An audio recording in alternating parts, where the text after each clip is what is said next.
Well, welcome everybody. Thanks for coming here on a Wednesday, lunchtime for some of us, not lunchtime for those of us in other countries or other time zones, but regardless of where you're coming from, thanks for being here. Really appreciate it. It's my great pleasure here to be having Dr. Simon Ruffell speaking to us about his research on ayahuasca. Selfishly, this is one of those cases where I really just wanted to hear him speak about this stuff, and lo and behold, I have a platform that I can give to people like him, and I hope you all get to enjoy it as well. Before we dive in, just want to go over a few of kind of housekeeping policies, if you will. Typically, we save questions until the end. If you do have any burning questions, though, feel free to pop them in the chat. And then we can maybe address them as we go. But we'll have some time at the end for a little cute question and answer. And when we get to that point, it'll just kind of be like raising your hand or using the raise hand function on Zoom. And then we can kind of unmute and call on people. So it's a little bit more early in that way. Otherwise, just enjoy. And if you want to have your cameras on, it's always kind of nice to have that somewhat human element here to the whole Zoom virtual experience, but no pressure one way or the other. And with that, Simon, I'll turn things over to you. And thanks again so much for sharing your time and your expertise and energy with us. I'm sure we're going to have a really wonderful time hearing from you. So thank you. It's a pleasure. Well, thanks very much for having me, Rob, and the rest of the team. Thanks. So my name's Simon, and I'm a psychiatrist by background, and I'm just at the end of my PhD, which is looking into the use of ayahuasca in the Amazon rainforest in retreat centers. And so what I'm going to be talking to you about today is the research that we've been doing over the last 6 years now. And then I'm going to be speaking a little bit about what we're going to be up to in the coming years as well. So I want to start off by just asking the question, what is ayahuasca, before discussing the setting of our research. So that's in the retreat centers. I want to speak a little bit about ayahuasca tourism, as that's the increasing numbers of people who are drinking ayahuasca, both in South America and in other parts of the world, before moving on to our first study looking at ayahuasca and personality. Then I want to discuss the phenomenology and the pharmacology of ayahuasca and the research that we've done looking at that, before moving on to ayahuasca and its effects on mental health outcomes and epigenetics. So that's the way in which DNA can be expressed. And then I want to discuss the effects of ayahuasca on nature connectedness, so how people relate to ayahuasca, before beginning to talk about ayahuasca randomized controlled trials, which are in labs, lab-based controlled trials, and then thinking about the ethics surrounding ayahuasca research in general, but specifically as we move towards the potential medicalization of ayahuasca-like products.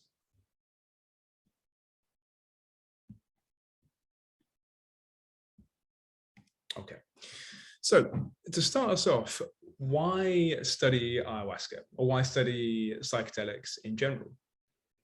So many people today say that we're suffering from a mental health crisis. And it is true that over 300 million people suffer from depression across the globe.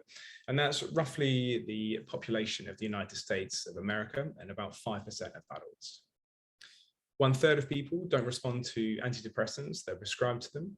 And NICE, which is the National Institute of Clinical Excellence, recommends cognitive behavior therapy as a first-line talking therapy treatment. But this also is only about 50% effective in patients. Research into new ways of treating mental health problems has massively slowed since the turn of the millennium. And many of the new treatments that have come out in the last 10, 15 years lack innovation. And lots of them are just reformulations of pre-existing drugs that we already had.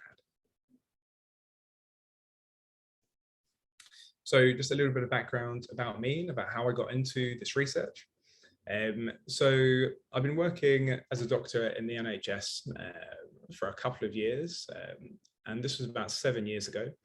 And I've been working in psychiatry, and I began to get a little bit dismayed about some of the ways that we were treating our patients. Specifically, this was in relation to the drug treatments. And I kept noticing that our patients kept coming back in time and time again after they've been discharged. And this is actually a really common thing in psychiatry. And it's so common that it actually has a name. It's called the revolving door syndrome. And so after I did a couple of years working in the NHS, I decided to take a bit of a break from medicine. And I traveled to Central America. And when I was there, I found myself sitting in a cafe in Guatemala, actually sitting next to somebody who was training to be a shaman in the Peruvian Amazon. And he was working with ayahuasca.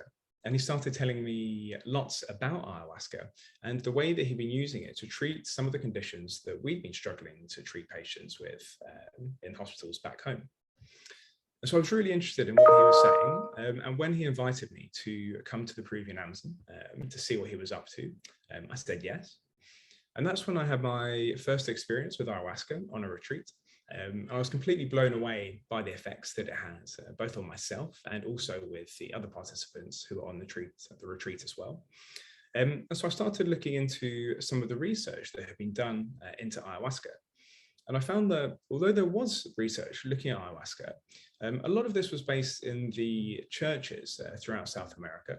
And there was reasonably little information looking at retreat centers in the Amazon, at least at that time. And so we decided to do our first study then, looking at ayahuasca and personality. And perhaps unsurprisingly, at least back then, nobody wanted to fund that study. So me and my colleagues actually self-funded our first study. Unfortunately, from then we have got more and more funding, which has allowed us to continue doing research. And so that's what I'm going to take you through today. So what actually is ayahuasca? Now, this is actually a surprisingly complex and difficult to answer question because ayahuasca is many different things to many different people, but very simply put, ayahuasca is a concoction. It's a mix of an Amazonian vine called the Banisteriopsis caapi vine, which contains beta-carbolines or mala alkaloids. And it's also mixed with, most commonly, a DMT-containing plant, usually Psychotria viridis, but there can be various other plants, such as acacia, that can be used. And usually when DMT is consumed orally, it'd be broken down by the enzymes in the stomach. But when you mix it with the Banisteriopsis caapi vine, the beta-carbolines, amongst other things, prevent the mala alkaloids from prevent the DMT from being broken down. And it gets absorbed into the bloodstream, and we get the psychedelic effects associated with ayahuasca. Ayahuasca very loosely translates to the vine or the rope of the dead or the souls. And when you drink it, you can get profound changes in your perception. So people say that they have changes in their thinking and in their cognition. Many people experience something called the purge. Now, the purge can be vomiting. Ayahuasca is quite famous for this, but it can also be a whole host of other things.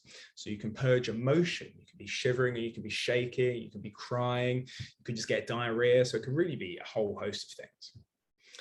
Many people can see or hear things that other people can't see or hear. And other people have a deep sense of introspection, so they go into themselves. And for many, they feel that they can connect with the divine when they drink ayahuasca. So ayahuasca is used as a medicine and as a sacrament. It's used as a tool now for spiritual development and scientific inquiry. Interestingly, historically, ayahuasca was used more for things like warfare and for hunting. We'll talk a little bit about that in a little bit. And now it's also used for pilgrimage or adventure tourism. So ayahuasca appears to have therapeutic potential in a number of different modalities. So psychologically, it can increase mindfulness and decentering, and also cognitive flexibility, so the ability to shift and change easily between situations. Neurobiologically, it can reduce the activity in the default mode network, which is an area of 3 connector hubs, and make them less coordinated in their firing. It can increase neuroplasticity, so the brain's ability for the neurons to make new connections. It can agonize serotonin receptors, much like many of the antidepressants or other psychedelics that we have. And it can do things like hyperactivate the amygdala, which helps in emotional processing, and even activate the sigma-1 receptor. But despite all of these things, I think it's also important to think about how the healing might occur in a more traditional way. So the Shipibo community, who are the people that we do our research with, I don't think they necessarily disagree with the slide that we previously looked at, but they say that you're kind of missing the point. Healing occurs in a different way. And so from a Shipibo point of view, they would say that it's actually the plant spirits within the ceremony that cause the healing. When the shaman drinks the ayahuasca, they communicate and connect with their allies in the spirit world. And it's these plants and these spirits that come down and actually perform the healing in the ceremony. The shamans get to know these plant spirits. They do their training through things called plant dietas, where they choose specific plants like Noirauhe, which is supposed to be an enlightened plant. And they get to know these by going into isolation and by consuming small amounts of that plant and receiving what they feel are teachings from that enlightened being of the plant. This is based on animism, and the Shipibo worldview is based on the idea that everything has a spirit. So the plants, the trees, even rocks and rivers. But there are, even though this can be difficult to comprehend through a Western lens, there are sometimes there does seem to be some convergence between Western medicine and shamanic views. So we'll talk a little bit more about epigenetics later on. But epigenetics, very basically, is the idea that the environment can either turn on genes or turn them off, crank them up or crank them down.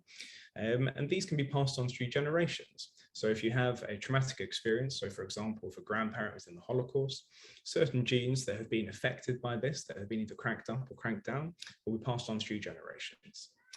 And so when I mentioned this to the shamans that we were talking to, and that we wanted to be looking at epigenetics and analyzing epigenetics, they said, oh, you mean cleaning ancestral lines? So there are some times that this can overlap.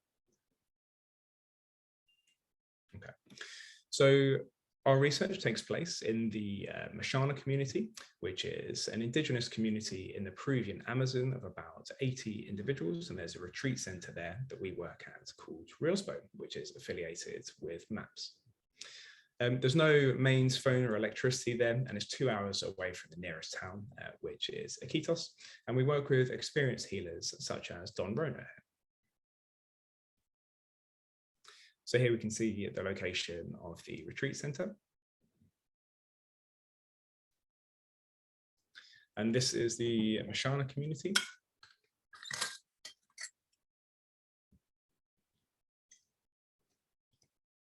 And this is Riospo Research Center, where we do our research. And this is part of the Ayahuasca Foundation Retreat Center.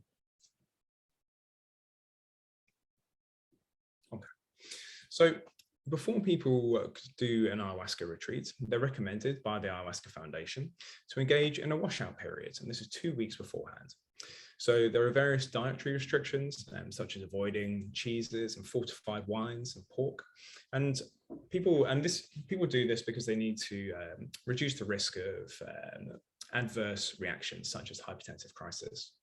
People also come off medications such as antidepressants, and there's some evidence that this might cause a condition called serotonin syndrome, where you get too much serotonin going in your system because of the interaction with the MOAIs, the old school antidepressants in ayahuasca that also increase serotonin. But the jury is currently out on whether or not this is actually something that needs to be seriously worried about. And there are also behavioral restrictions as well. So people are advised to avoid any kind of sexual contact, and they're also advised to watch what they're taking into their body in more of a spiritual kind of way. So avoiding things like horror movies, aggressive music, and things like this. The participants are advised to prepare intentions for the ceremonies, and we also need to take some time to manage expectations. There's a bit of an issue at the moment in psychedelic research where people come in thinking that the experience may change their lives and that all of their problems will be solved, which for many people is true. But from my experience working with psychedelics, about as often as that happens, people also get quite disappointed by the experience that they do have. Okay. So the ayahuasca ceremonies take place in a wooden structure that's considered to be sacred by the Shipibo community, and this is called a maloka. People sit around the outside on a mattress, and everyone has their own personal mattress and a bucket. And this is for the purge. So when people start vomiting, they can purge into the bucket. The ceremonies take place at night and they last for around 6 hours, starting at about 8 or 9 p.m. There's heavy use of a jungle tobacco called mapacho, lots of pipe smoking. And everyone, including the shaman or the curandero, drinks the ayahuasca. And then throughout the night, the shaman chants medicine songs called icaros. And it's believed that these icaros help to move energy through participants and communicates with the plant spirits and allow the healing to happen. Following the ceremonies, integration starts. The morning after the ceremonies, there's usually a sharing circle where people can have discussions with their peers. They can explain what they went through, and they can also discuss these things with facilitators who work at the retreat center. And then after participants leave the retreat, they're recommended to engage in integration sessions, but this isn't provided by the retreat center, so many people don't. So I think it's really important when we're talking about this research in retreat centers to at least touch on ayahuasca tourism. So over the last 10 or 20 years, ayahuasca has become a thriving business, especially in the Amazon rainforest, but also across the world.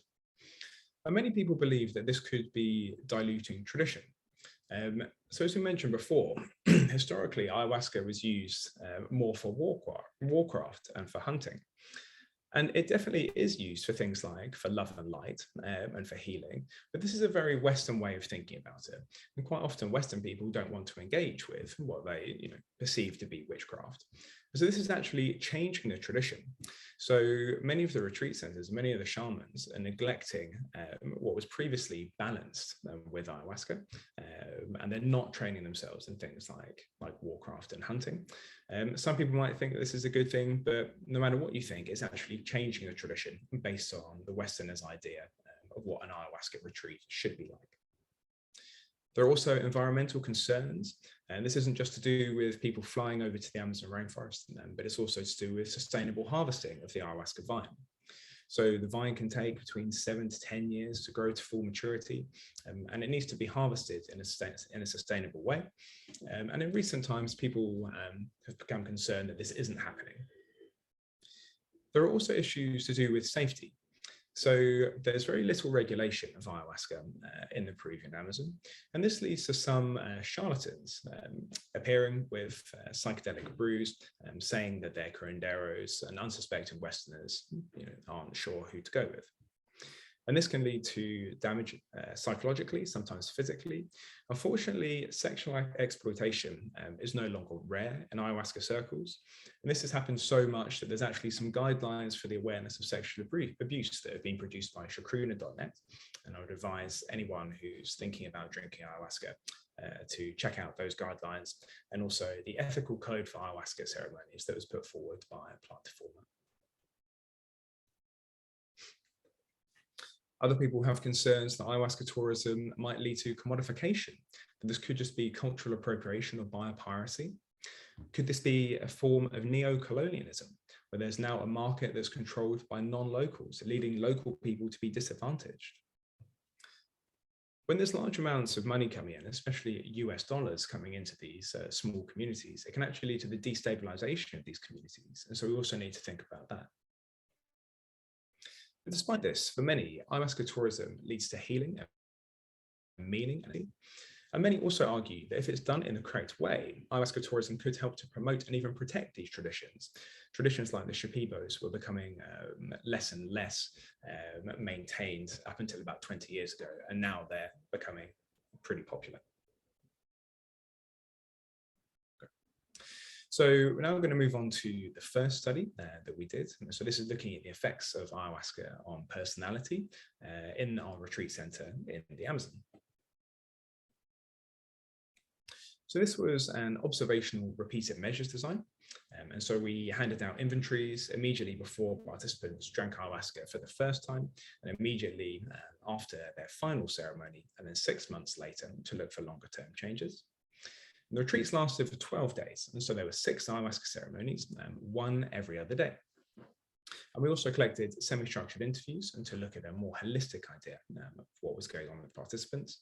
And I'm going to speak to you a little bit about that a bit later. So we had a sample of 24, 9 of the participants were female, and they were primarily from a Western background. They were vetted by the Retreat Center, which is the Ayahuasca Foundation, and 12 had historical or previous or current psychiatric conditions. 14 had ongoing physical health problems, and 4 weren't suffering from either. 6 had never tried psychedelics before, 18 had, and 8 of those had drank ayahuasca. We also had a comparison group in this study who were people who were backpacking throughout South America and not drinking ayahuasca. And we included this because we wanted to control for something that we called the Mallorca effect, which is the idea that going over to South America may well lead to changes in outcome measures, even if you aren't drinking ayahuasca. So we used an inventory called the NEO-PI3, which is the gold standard of measuring personality. And this looks at personality in 5 different domains. So together, these are known as the big 5. And it's openness, conscientiousness, extroversion, agreeableness, and neuroticism.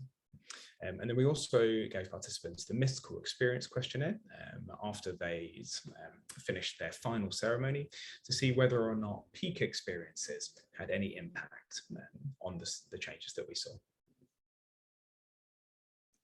So what we found was significant decreases in how neurotic participants were in comparison to the control group in the short term, so immediately after the retreats, and this was maintained at 6-month follow-up. And we also found there were significant increases in how agreeable participants were. Again, this was in comparison to control group immediately after the retreat finished, and again, 6 months later. We also found that the greater the decrease in neuroticism, the greater the increase in the mystical experience. So if participants perceive themselves to have undergone a stronger peak experience, so feeling connected to God, to the whole world, a sense of oceanic boundlessness, then they tended to have greater decreases in how neurotic they were feeling. There were a number of limitations that I just want to point out with this study as well. So because this research is taking place in the Amazon rainforest, we do have a limited access to equipment. There's also no set doses of ayahuasca. So usually in research, it's helpful to know exactly what you're giving patients. But because we were because this was a naturalistic study, we felt that trying to control the dose, trying to get a shaman to give a specific amount of ayahuasca would actually take away from the way that ayahuasca ceremonies would usually work. And so we wanted it to be based on the shaman's intuition and the willingness of the participant to drink on the night. Unfortunately, we weren't able to analyze any ayahuasca samples in this study, so we don't know the exact ratios of DMT to the Mahala alkaloids. And there's a clear self-selection bias as well. So it takes a very particular kind of person to go out to the Amazon rainforest to drink ayahuasca. And there are many barriers to doing so. So taking time off work, having the money to do so, the kind of person that wants to engage in that kind of an experience. So it's a biased sample. And there was also a relatively small sample size of 24 participants. And so we need to be careful when we're generalizing results. So the next study I want to talk to you about is the phenomenology based on the previous subjects. So this was the holistic part of the previous study where we conducted semi-structured interviews to try and get more of an idea of what was actually going on in the participants' experience. So we collected 9 narrative interviews in this study. So we didn't have a specific hypothesis, and we just saw what came out of the interviews. And we used qualitative content analysis in order to do this. And we did this data-driven strategy because we wanted to extract themes and to see what naturally arose from the data. We found that there was one main category, experiences during the ceremony, and then 2 subcategories, preparedness and appraisal of the process. Preparedness seemed to relate to people's motivation and their level of knowledge before going into the ceremonies. And the appraisal of the process referred to difficulties that they had during the experience, and also the role of the shaman and their singing in terms of influencing mood, physical effects, and also energy change. Experiences during the ceremony were split into 9 further subcategories. The first of which was the physical experience. Now, all participants mentioned the physical experience. 7 out of the 9 described vomiting, and 5 out of the 9 nausea. Interestingly, the vomiting seemed to be associated with change in visions and also thoughts and agitation. And this is something that's spoken quite a lot about in the Shipibo way of thinking about ayahuasca ceremonies, that people have a purge and it changes the amount of energy in you and it can change the vision that you're experiencing. Other people described stomach pain, diarrhea, and raised temperature, exhaustion, and heaviness. The majority of patients also described visions and hallucinations. These weren't hallucinations, what we'd call true hallucinations. A lot of them were experienced when people had their eyes closed or were sitting in the dark. And the vast majority of these were abstract visions. Other people did see fantastic or weird creatures, and some people saw other scenes and people. So we have a quote here from one of the participants. I'll let you read now.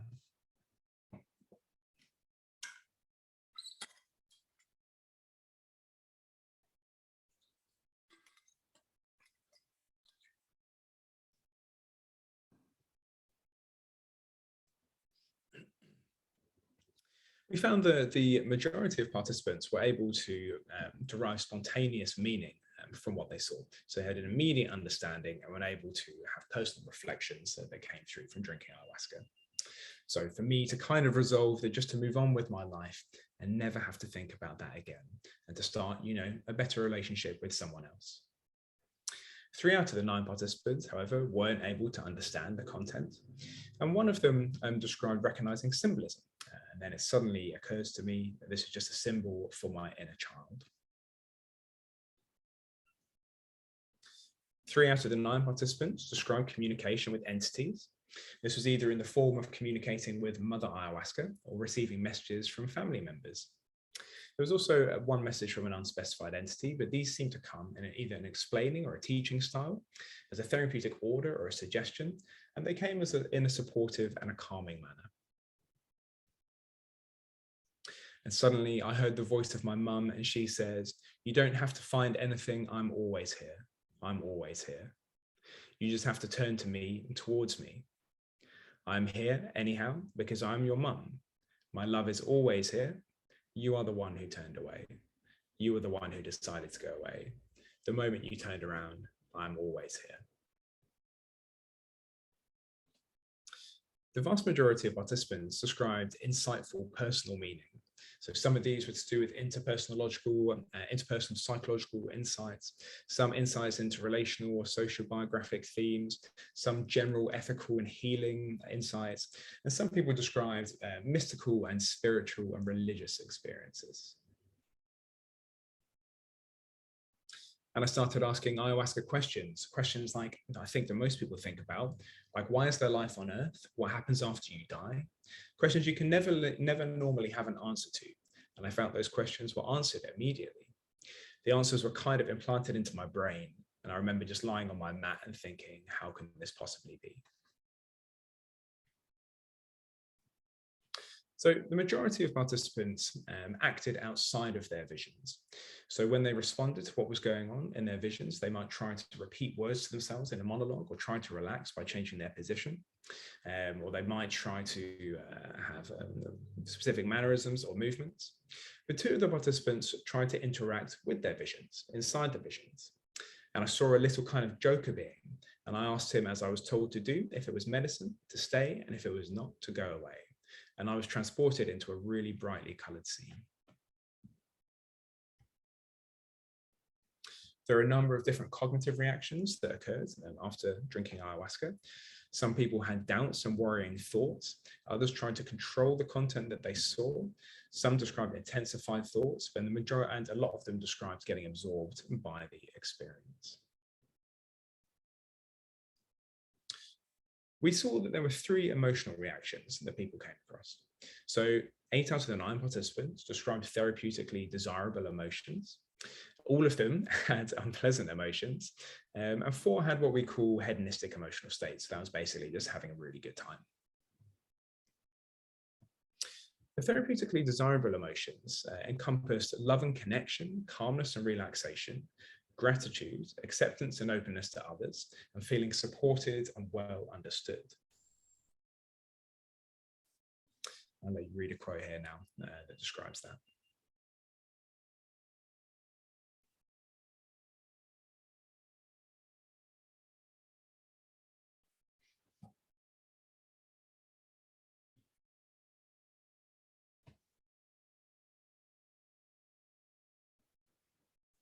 The unpleasant emotions were largely to do with anxiety and nervousness, with some people feeling that scared that they might have a loss of control. Interestingly, the majority of participants experienced unpleasant emotions alongside therapeutic desirable emotions. So they experienced the unpleasant emotion first, and then they experienced the therapeutically desirable emotion. This has led us to question, could there be a relationship between the therapeutic target emotions and the unpleasant emotion? Could it be that participants have to go through transitional emotional states in order to achieve these psychotherapeutic target emotions? Could this be part of a psychodynamic process? Could it be activating emotional conflicts? And we also need to bear in mind when we're thinking about this study that the setting and expectations could have a huge influence on what participants experienced. And this is particularly true when we're dipping into the Shipibo paradigm, which is very heavy on communication with entities and things like that. So following this study, we ran a quick systematic review looking at the pharmacology behind ayahuasca.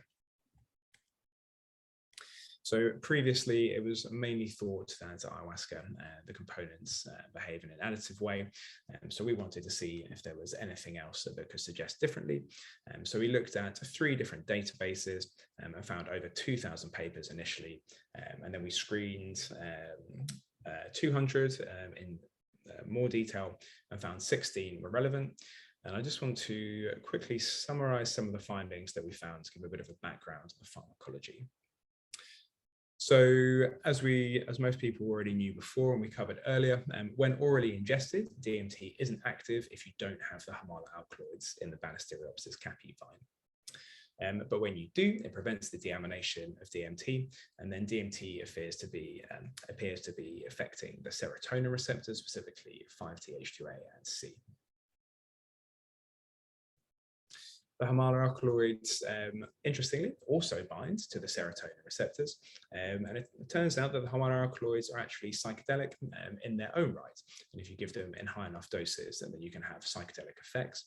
And indeed, there are some tribes in the Amazon that just use the ayahuasca vine. And if they eat enough of it, they chew on the vine. If they eat enough of it, they describe being able to see the eyes of the jaguar, and they use it to go out hunting. We found that, well, the systematic review showed that chronic harming, which is one of the Hamala alkaloids, increased the BDNF levels, brain-derived neurotrophic factor, in rats, and this was found to have antidepressant effects. So the Hamala alkaloids are having antidepressant effects irrespective of DMT binding on the serotonin receptors. This is also true for tetrahydroharmine, another one of the Hamala alkaloids, which is found to be a weak SSRI, a serotonin reuptake inhibitor, which is the same class of drug as Prozac. And the systematic review also showed that there was increased platelet serotonin uptake sites in those drinking ayahuasca, suggesting that there might be an increase in serotonin uptake sites in the brain, and this wasn't present in people who were just consuming DMT. Harmine was found to cause neurogenesis, so the growth of new cells in adult mice. And ayahuasca was also found to activate both frontal and paralimbic brain regions, which are involved in interoception and emotional processing. And the DNN, the default mode network, was also found to decrease in activity. And there were also other areas that increased in connectivity. So, for example, the anterior and posterior cingulate cortex. So from this review, we concluded that although it had been previously considered that the relationship between DMT and the Himalayas was additive, these studies suggest that potentially more complex synergistic mechanisms may well be at work, and further research is needed in order to further investigate this. Okay. So our next study was looking at the use of ayahuasca in the retreat center again. And here we were looking at common mental health outcomes.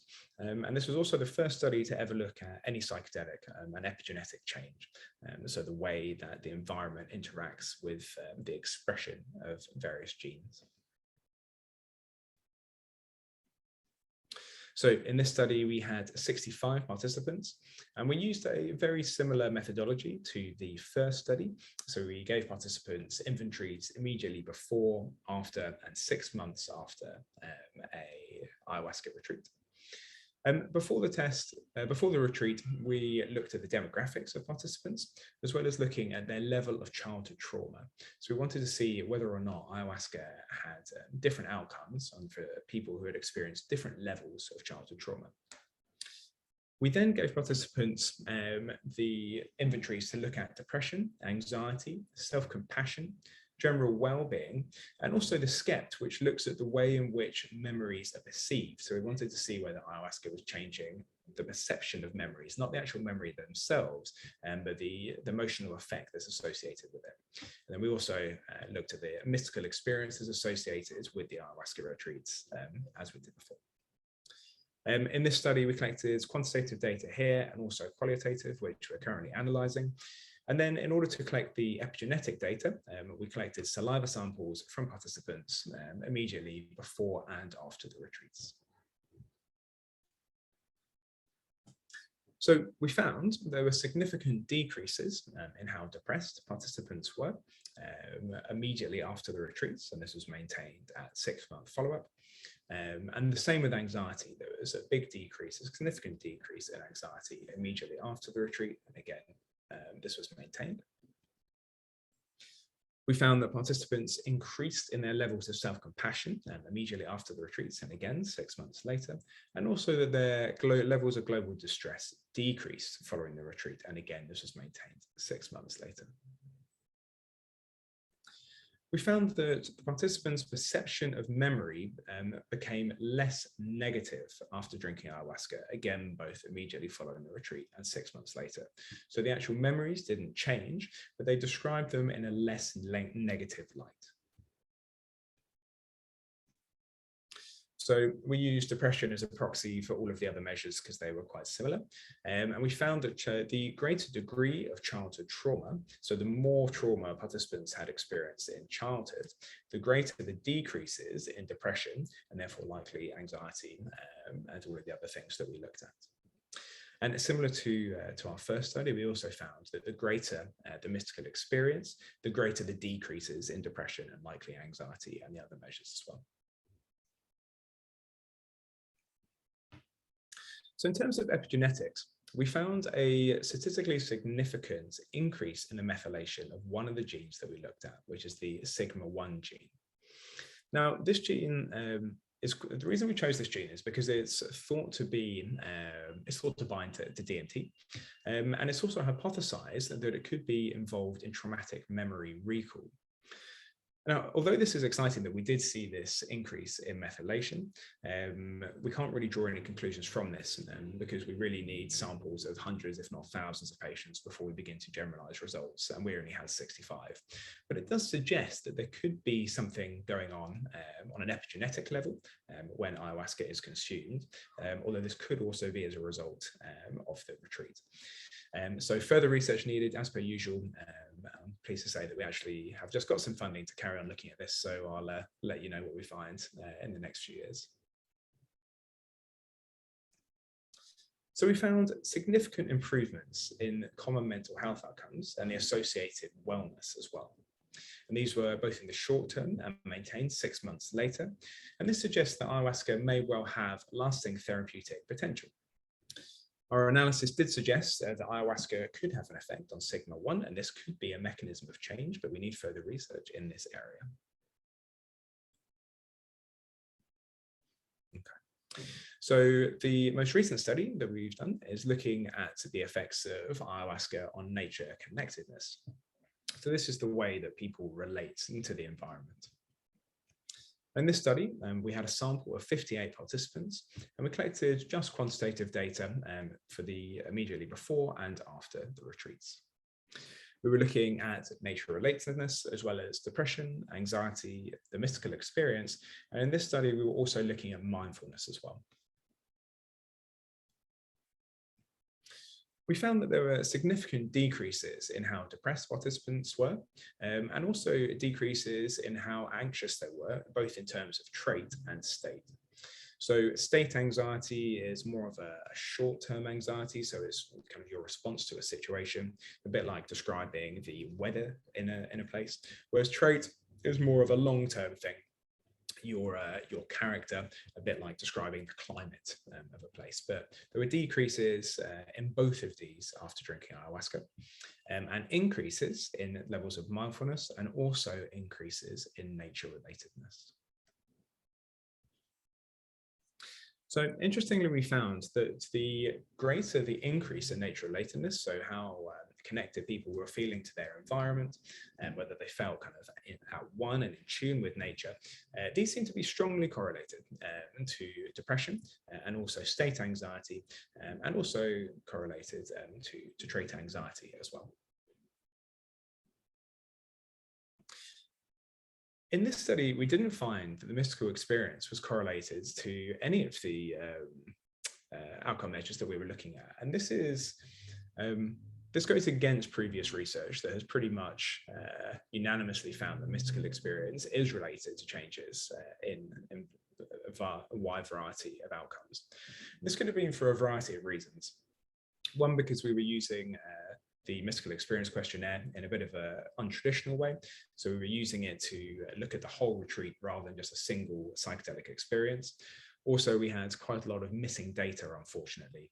So it could be that our results, our study didn't have the power to pick up changes in with the mystical experience questionnaire was associated with. But it is interesting that despite that, the nature relatedness questionnaire was associated with these changes. Also interesting, in this study, which is the same as in our previous studies, we didn't find any association between the number of ceremonies that participants had attended and their changes in research outcomes. So basically, it didn't seem to matter whether you stayed and drunk for 4 weeks, 11 ceremonies, which is the largest number that we had, or for 4 ceremonies, which is the smallest number that we had. And that's the first time we got that result, we wondered whether or not that could just be an anomaly, but we keep finding that. And that's also been found in a recent paper by Brandon Weiss as well. So it seems like maybe it could be that there's a ceiling level that's reached with these measures, and we're just not seeing how much better participants can actually get. Or maybe it doesn't really matter. Maybe once you've had the number of ceremonies you don't need to be drinking more in terms of mental health outcomes. Also interestingly, it seemed that there was a trend towards the number of days spent in the Amazon on retreat with the mental health outcome measures. So this wasn't significant after correcting for multiple comparisons, but it seems that there was more of an association with spending time in the Amazon rainforest on the retreat rather than actually attending the ceremonies. So again, this leads us to speculate whether nature connectedness could have potential application as a pathway to improve mental health outcomes. It would be a really good way of treating mental health outcomes. It's free. There are obviously kind of global benefits to being connected to nature as well. And this hasn't really been looked at all in the literature. So yeah, an interesting thing to consider for the future. But we also need to be thinking, are the changes that we're seeing in mental health outcomes in general and in our research that we've done actually as a result of the shamanic tradition or the biodiverse setting of the Amazon rainforest rather than actually consuming the brew itself. Okay. So before we want to go any further, I just want to question whether or not ayahuasca research is ethical. So I think it's good to keep checking yourself when you're doing this research, especially when you're looking at something that has such a rich tradition as ayahuasca. So we can't deny that data is required. There are lots and lots of people drinking ayahuasca now, going to the Amazon rainforest, and ayahuasca is spreading all across the globe. And we have all of these claims in the media of, celebrities like Lindsay Lohan saying that it changed her life. And then also, if you Google ayahuasca, you hear these horror stories of a 19-year-old man from Bristol in the UK died in an ayahuasca experience. That's one of the first things that comes up in the Amazon rainforest. So it's important that we actually collect data to try and get more of an idea of what's happening in these retreats. Like we mentioned, and there's been a stagnation in treatments, mental health problems. So we need to have some kind of inspiration and other ways that we can treat people. I just want to briefly touch on reciprocity as well. So this is giving back to the communities who we're using the knowledge that we're working with. So who benefits? I mean, we give back to the communities that we work with, mainly financially. We're trying to open it up into other ways as well. But also there are lots of benefits for us as well. I get to give this presentation to you guys. It's good for me to use this data. So I think we need to also be really thinking about that. Okay. So now considering potential medicalization of ayahuasca-inspired products. So in 2021, I started working for an organization called the Psyche Institute. This is based in Melbourne, Australia. And this is a not-for-profit research center that does have a for-profit arm. And it works to, its aim is to develop psychedelic therapies as registered medical treatments. And this is going to be involve looking at ayahuasca in the lab. So running lab-based studies using standardized versions of ayahuasca. So literally kind of brewing up large quantities of ayahuasca, sucking out the liquid. So it's plant-based material, but it's powdered and capsulized, so it's standardized. And this opens up the potential that in the future, medical doctors might be able to prescribe ayahuasca. So just a little bit about the study design. We're actually still designing the studies at the moment, so I can't go into very much detail, but it's going to be very heavy on the preparation and the integration sessions. So there'll be most likely kind of 3 preparation sessions, 1 per week for an hour before the ayahuasca sessions, and then probably about 5 or 6 integration sessions following, and probably a number of ayahuasca sessions. And these are going to be based on the internal family systems framework, which is a framework that utilizes multiplicity of mind. So the idea is that we have many different kind of versions of ourselves within ourselves, and they can get activated in certain times. So for example, if you go into a situation that triggers you, it might be that it triggers an insecure 5-year-old that responds in a particular way. And so it tries to address and to heal these parts of you that might be stuck in certain time periods. There's going to be a big focus on the somatic experience. So ayahuasca is, as we've discussed, it's a very physical experience. And so we're going to be using some guided meditations that focus on the body to try and work with these. And then we're going to also try and build a community of integration circles that continue afterwards with other people, so that people aren't left high and dry, and hopefully you can have a bit of a community, other people they can speak to who have been through similar experiences.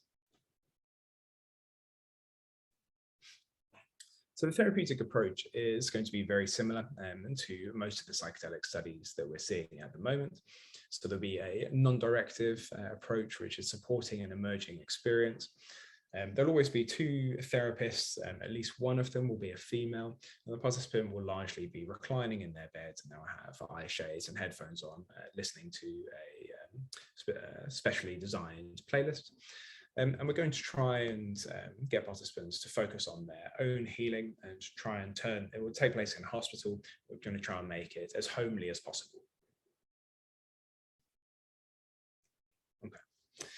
So obviously doing these kinds of studies in a lab-based environment, working towards potential medicalization of anything to do with ayahuasca, raises huge ethical considerations, both for me and my colleagues. So could this just be a case of cultural or spiritual appropriation? Is it that people in the West have had a bit of an existential crisis, that we've now taken the land and the resources of the indigenous peoples, and now we're moving on to the immaterial? there are going to be massive issues to do with oversimplification as well. So there'll be ontological issues. And to be completely honest, sometimes when I stand up and I give these kind of talks and I show these graphs showing that depression decreased and then say that DMT affects serotonin receptors, I mean, all of that is true, but that's really one small part of it. And I just feel that there's a huge part of the experience that we're not fully engaging with at the moment. That can lead to issues.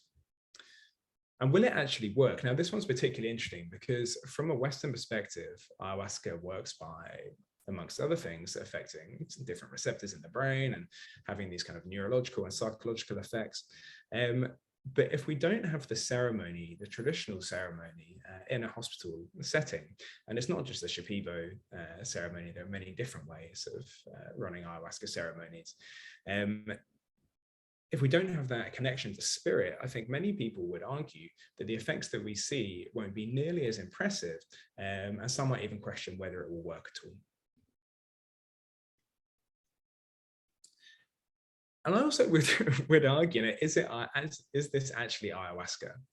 So for the studies that we're doing in Melbourne, we're considering using other plants or likely using other plants that aren't the traditional ayahuasca plants. And this is for a variety of reasons. But this makes it an analog, ayahuasca. But I would also argue that ayahuasca isn't just the chemical constituent. So even if you're using the actual plants and you're freeze drying it, even if you're giving someone the actual liquid, I feel that ayahuasca is a more holistic thing. One of the things that makes ayahuasca so beautiful is it sits on this intersection between art, music, history, and it's the ceremony, it's the connection to spirit, it's the music, it's the icaros. It's all of these things. It's the community that actually is ayahuasca. So is it actually ayahuasca? I mean, I would argue that it's a ayahuasca inspired product. It doesn't mean that we don't need to respect and give back to those communities that we work with, but also it's probably something else that we're looking at. So just some final thoughts. I think that whether you agree with it or not, ayahuasca is spreading. It's now present in every continent, and there are many people going to the jungle to drink ayahuasca. And so I think the question that we need to be asking ourselves currently is, what can we do to make this spread ethical? I believe that this is possible if we really listen. If we work together with the indigenous communities whose knowledge that we're utilizing, if we give back to and support those people rather than just extracting it like has happened in the past, and if we respect tradition whilst allowing for adaptation of these medicines in a safe and effective way. And most of all, I think it's really important that we listen to these experts as we try to learn medicine from a different paradigm. Great. Okay, so just a shout out to the rest of the team, Nigel Netzband and Wai-Fang Sang. And more than happy to answer any questions, and please do feel free to email me afterwards as well. Well, awesome. Thank you so much for that talk. Just give folks a minute to collect their thoughts here and questions. And just a reminder for the Q&A here, just raise your hand using the raised hand function. Somewhere in the Zoom panel, you should be able to see it, and then I'll be able to call on folks one by one here, so we have a somewhat orderly Q&A. But before we dive into that, again, thanks so much for this talk. Really impressive range of studies you've been able to publish just in the last several years here. And excited for what's coming down the pipeline. It's really cool. All right, so somehow, okay. Let's see. All right, now I can see the raised hands here. So I'm going to start calling on people. I'll ask you to unmute, and then you can go with your question. So Akash Sathapan, and apologies if I'm mispronouncing your name here, but no, that's perfect. Yeah, Rob, thanks for inviting me to the talk, and Simon, that was fantastic. I had a question. Do you or are you aware of any data beyond the 6-month follow-up in terms of the personality indices or the depression and anxiety scales. I'm curious if you have any insight on, a year out or something where those things stand. Yeah, for sure. I mean, so there are studies that have managed to get that data. So specifically, psilocybin and personality, it shows that those changes are maintained in some of the data they collected. In our first personality study, we did try to collect 12 months data, but we only got like one participant reply. I think it seemed that by the year follow up, because we weren't paying people, that was the most amount of time that they were willing to give. But certainly some of the longitudinal studies looking at ayahuasca in church settings as well suggest that those changes in personality are maintained. In terms of the mental health outcomes, there's a bit of a different picture where people, I think it's like, off the top of my head, I think it's about 4 months that a lot of people last, 3 or 4 months, and then for many people, their symptoms seem to return. Thank you. We got, looks like somebody, Olivia Marcus in the chat, was talking about some of her own ayahuasca research. Soon be publishing some 1-year follow-ups data here. So looking forward to that. I just wanted to chime in and, with my own question or something along those lines. You're talking about this, it almost seems to be this ceiling that you hit with in terms of number of ceremonies. And I guess I was kind of thinking about it from a few different lenses. There's kind of like this modern phenomenon, at least my understanding, you could probably speak to the history of this, of like these ayahuasca retreats where you have this really condensed period of time where you're doing, 6 ceremonies in 12 days or what have you, versus what you could consider now like a booster schedule, right? Where it's like, 1 or 2 ceremonies every few weeks or months, what have you. And so just kind of based on the data you presented and then my own kind of intuitive sense of things, my guess is that you could have, say, like 6 ceremonies, but instead of doing them in the span of 12 days, if you do them over the course of 12 months, maybe you're going to see more enduring changes in these outcomes and things like depression, anxiety, personality, etc. I don't know if you had any thoughts on that. That's just kind of what was coming up for me in thinking about this stuff. I think it's a really good point, thinking about, again, the framework of ayahuasca retreats. And yeah, I was having this conversation with Carlos, who runs the Ayahuasca Foundation, and he describes it as, there's a very Western way of doing retreats. And I've definitely like fallen prey to this, especially when I first started drinking ayahuasca. And you get to the retreat and you try and do as many ceremonies as you can, and then you get given like different plant medicines as well. And someone else gets given a different plant medicine to you, and you're immediately like, what's he got? It's like, oh, I want that too. I want to kind of like get the most for my money. And you end up just kind of consuming all these plants that you probably don't need. And he said the equivalent is a little bit like somebody from the Shipibo community, like coming over to, I don't know, like New York and going to the hospital and being like, this is great. I want to get like an fMRI, I'm going to get a chest x-ray, I'm going to get 3 enemas, I'm going to get all the antibiotics, and just like trying to get everything that you can. And so you're right, it is a bit of a weird way of doing it. I'm not sure whether it would be better to spread the ayahuasca ceremonies out. I mean, like obviously in the ayahuasca churches, that's what they do. So throughout South America, you have churches that combine ayahuasca with Christianity, and they usually meet every 2 weeks. So it's much more spread out. And interestingly, that seems to be the amount of time that people have this ayahuasca afterglow for as well. And so there's something to do with the timing there.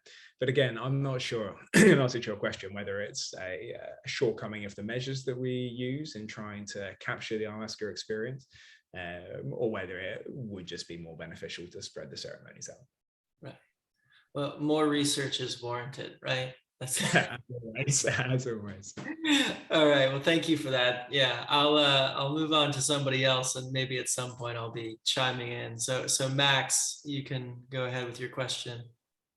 Hey, Simon. Yeah, thanks for your time for presenting. It's really fascinating. I was curious to get your opinion on something. There seems to be a perspective that with the right dosage and the appropriate washout and dietary and behavioral restrictions, we can achieve similar states and outcomes with psilocybin.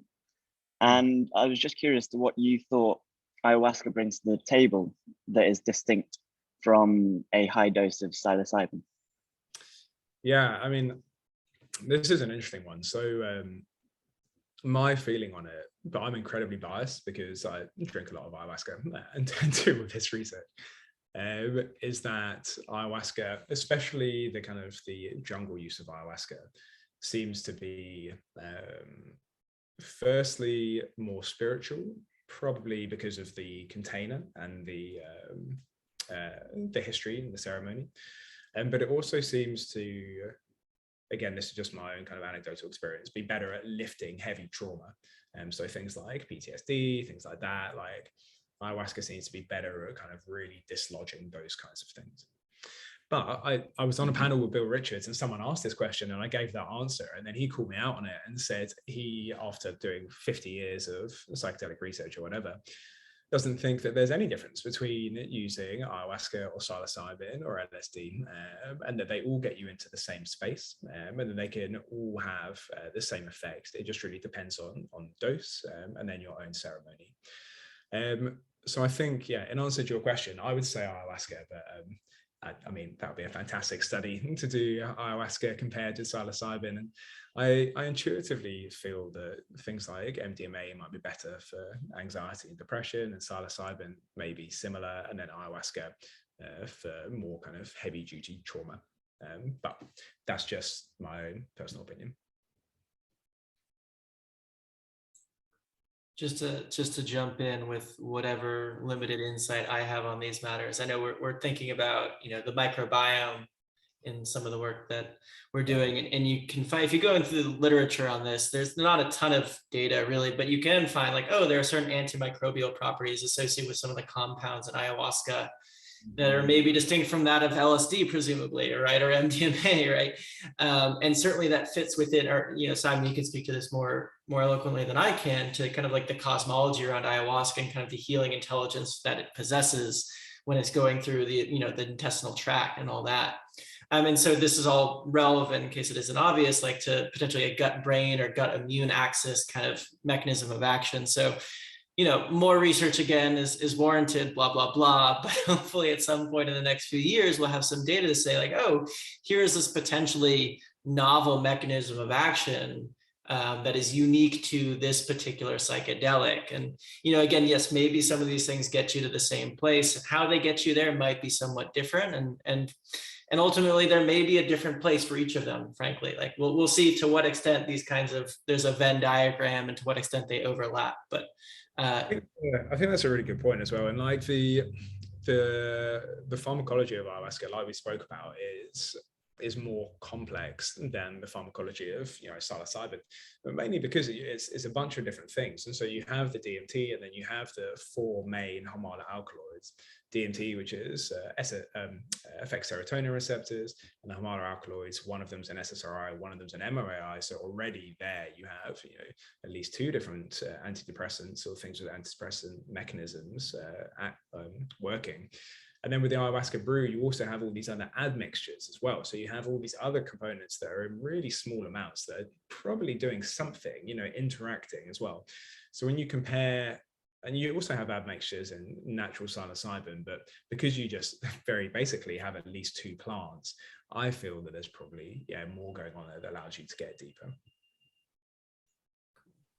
All right. Well, Jordan, I'll ask you to unmute and go ahead.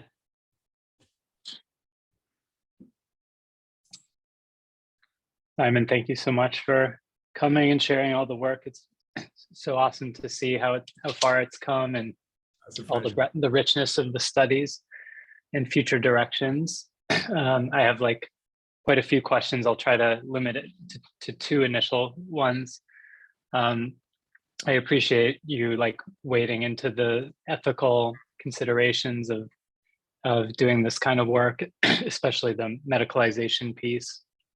And so, and you mentioned reciprocity. Just wondering if you could share a little bit about how Psyche and the future, like how you may actually engage in reciprocity and just navigating some of those ethical pieces. I do think it's one thing to like sort of name reciprocity, and then it's like, well, how do we actually do that in practice? So just to think a little bit about that, and then my second one is just a bit about the MEQ data that you presented. Some of you who may, I have my own thoughts about this, but just to say that, because the general thought is I do think at times the field has leaned too heavily on mystical experience as like the explanatory mediator. And there's been increasing studies that have not found that mediation, including the one Card Harris study for depression, and a study at my study from Yale, which is going to be published. We also didn't find it.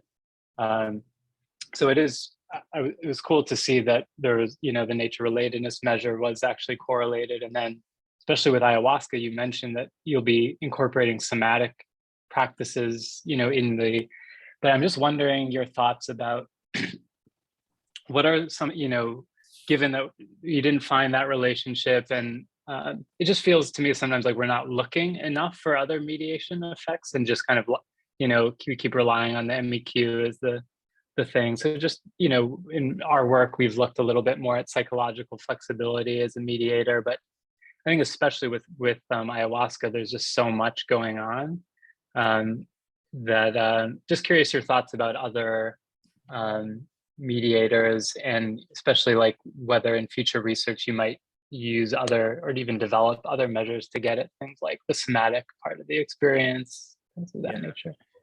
Just with your second question first, I completely agree with the MSU, and to be honest, I mean, the reason that we keep putting it in there is because everyone puts it in there, and so it's easy to compare, which I mean it's kind of a valid reason, it's kind of not a valid reason. Psychological flexibility, I think, is really good. We're starting to look at that in our next study as well. What I wanted to look at was kind of connection in general. Like I think like nature connectedness is a really good way of looking at it. And so Ros Watts is developing the ROTS connectedness scale, which hasn't come out yet, but she has like a draft version.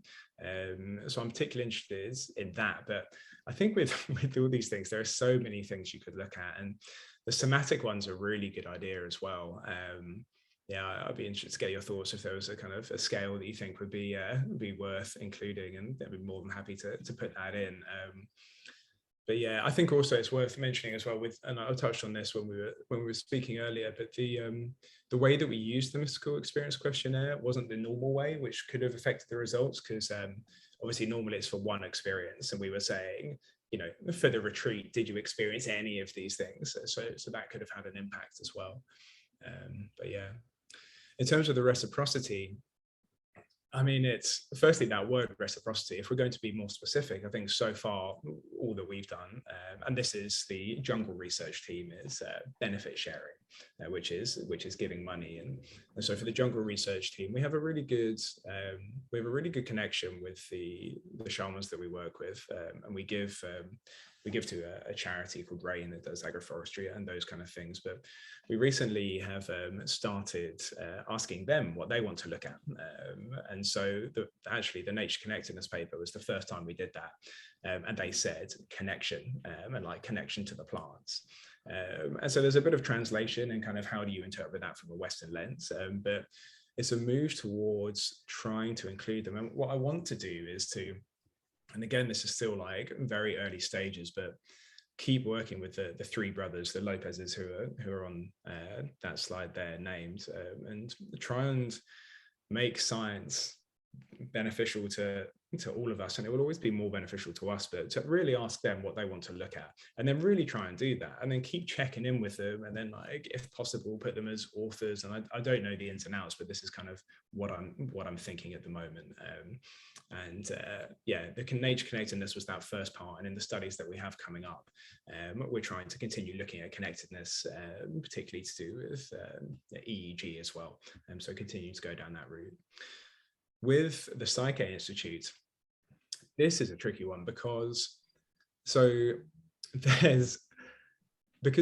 most likely going to be using plants that aren't from the Amazon rainforest. We have two ways that we need to be given back. So we have the Amazonian reciprocity. And then we also we're going to be using acacia, which is from Australia. So then we have the Aborigines from Australia that we need to be working with as well. And we started off trying to develop, or I started off trying to work with some other researchers to form a foundation that we could all put money into, that would be run by Indigenous communities, and that anyone could join it and they'd be able to use the money for their own projects. And then just recently found that ICEA has launched a very similar thing, which is much better, and have just found myself thinking, well, why reinvent the wheel? You know, it's pretty much better to kind of to work with ICEAs and to give a proportion somewhere, hopefully between, I'm hoping kind of around 10% of profits to that organization. But then that's just benefit sharing. That's not reciprocity. You know, is that enough? Is that too easy? What do we do?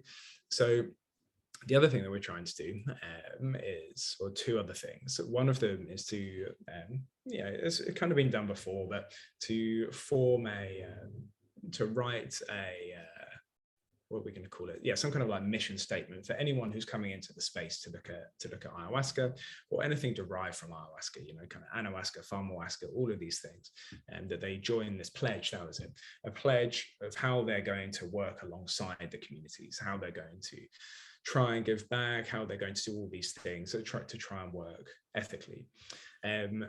But if we're trying to think about things like the Nagoya Protocol, which specify what you should be doing, getting pre-informed consent is extremely difficult. And also, who do you get pre-informed consent from? Because unfortunately, there's not one Indigenous person that you can ask. There's not one Indigenous community. It's like extremely diverse. So there's that. And then we're also, one of the other things we want to do is one thing that became really apparent when trying to figure out like what the hell to do with this was that most of the Indigenous representatives who do have these conversations have had these conversations a million times before. Now, like we're not the first people to start thinking about this. These conversations have been had and they have to keep repeating themselves, and they're very tired and exhausted. So another thing we were thinking, or I was thinking, was to try and form some kind of Indigenous reciprocity database. Maybe that could be a good way to give back with kind of time and energy, where we catalog all these conversations, like from the ayahuasca conference, you know, the International Ayahuasca Conference, and put all of these conversations together so that people don't have to keep asking the same questions to Indigenous communities. And that's even before we get onto the Australian Aborigine communities in Australia. And to be honest, I haven't got as far as to start brainstorming for that. I think I'm gonna, when I get to Australia, I'll try and make contact with them and see what we could do there. So yeah, as always, man, open to your thoughts and ideas. That's kind of where I'm at with it. Thanks for the thoughtful answers. Appreciate it. No, pleasure.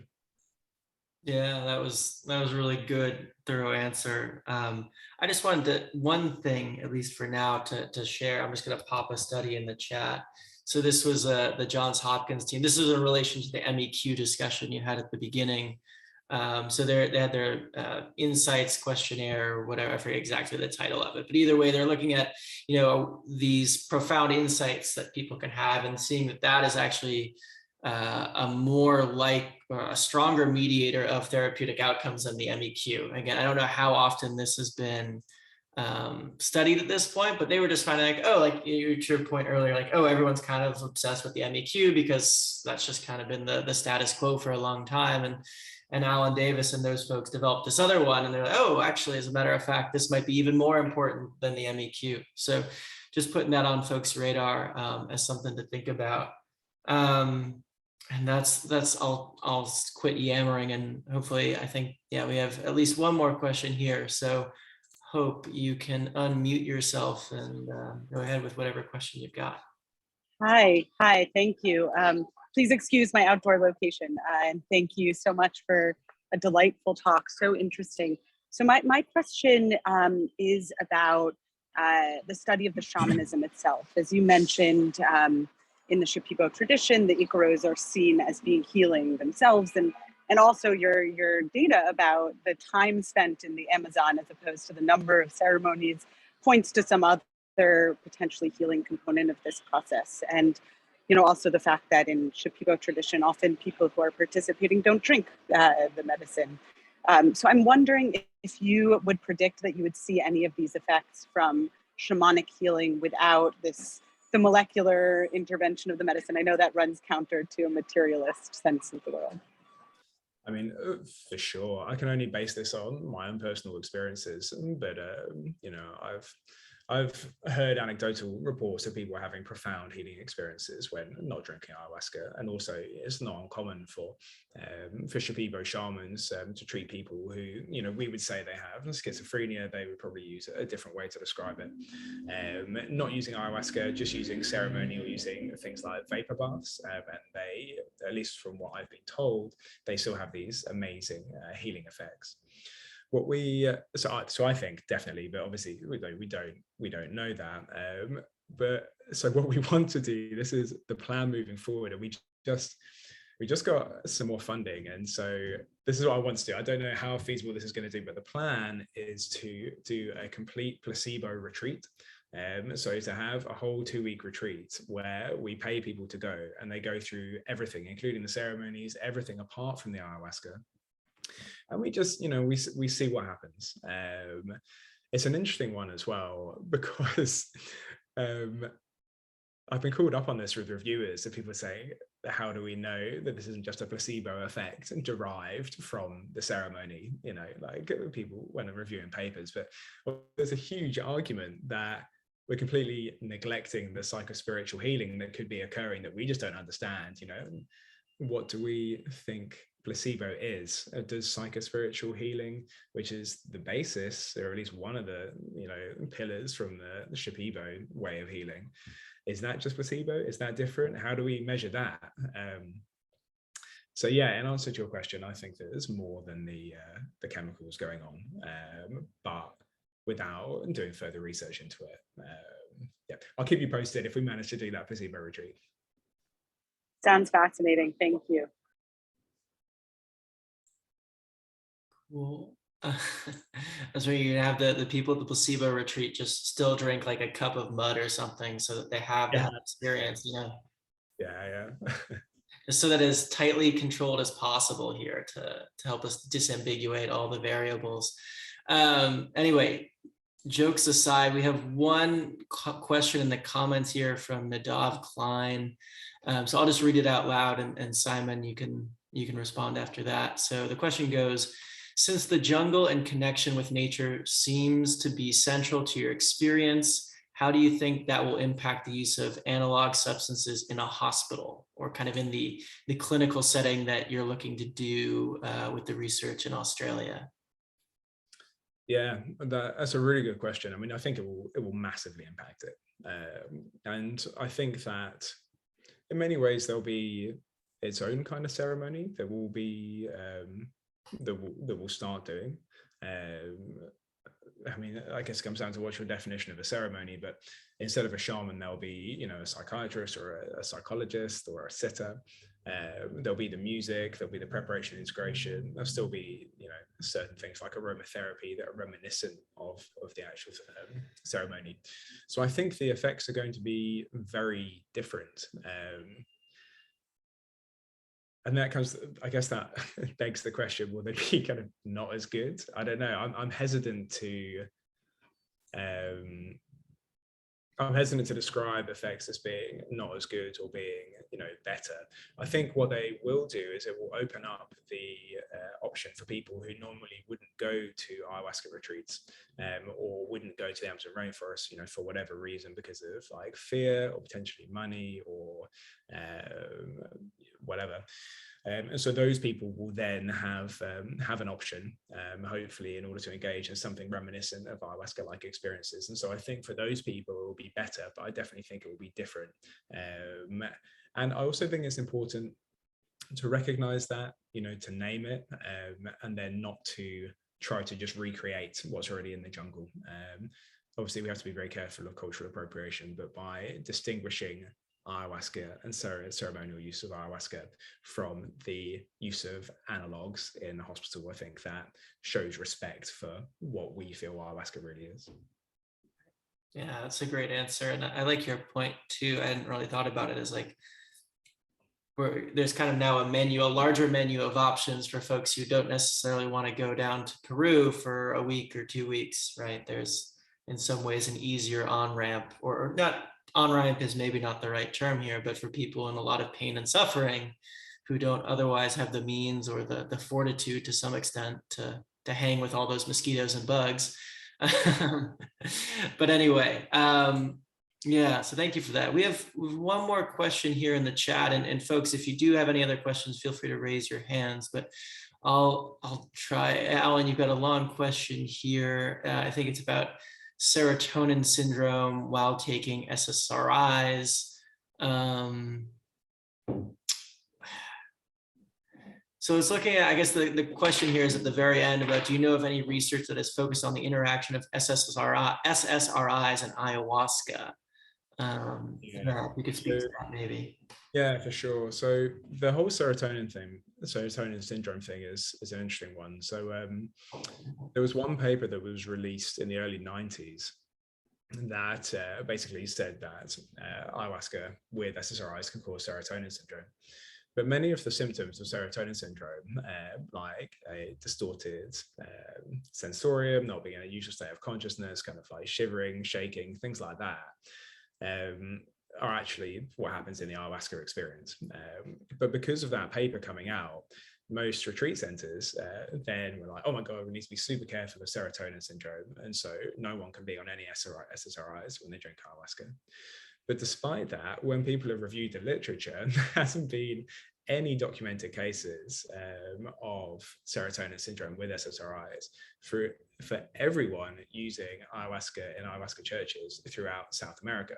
And, you know, maybe some people are coming off their SSRIs, you know, when the day before, a couple of days before, but the general feeling is that people who are on SSRIs when they're drinking ayahuasca in these churches probably just stay on them and don't do the 2-week washout period.